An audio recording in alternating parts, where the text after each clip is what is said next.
the president's staffers. You called the national security staff under President Obama the most micromanaging and controlling since Richard Nixon and Henry Kissinger. Did you ever tell the president about it directly? No, and I acknowledge this in the book. Should you have, you think?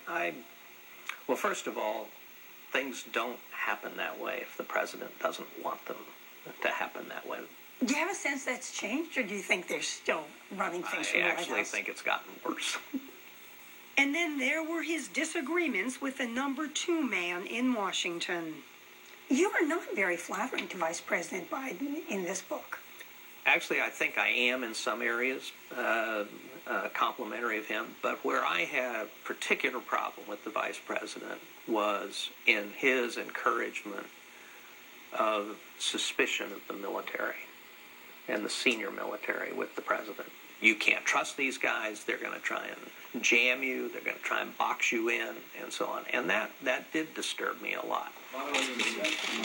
The outcry over Gates's criticism of Biden led to that White House solidarity photo op of the president and vice president this past week.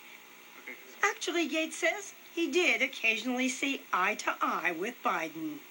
One time when I agreed with him on something, often Admiral Mullen, the chairman of the Joint Chiefs, and I would ride back to the Pentagon together from the White House. And Mullen turned to me at one point. He said, "You know that you agreed with the vice president this morning." I said, "Yeah, that's why I'm rethinking my position."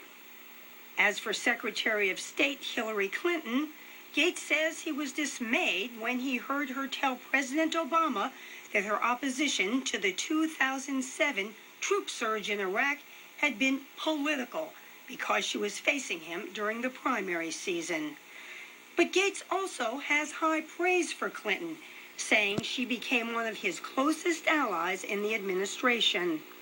The thing that I liked best about Secretary Clinton, other than the fact she has a great sense of humor, was she's very tough-minded. Do you think she'd make a good president?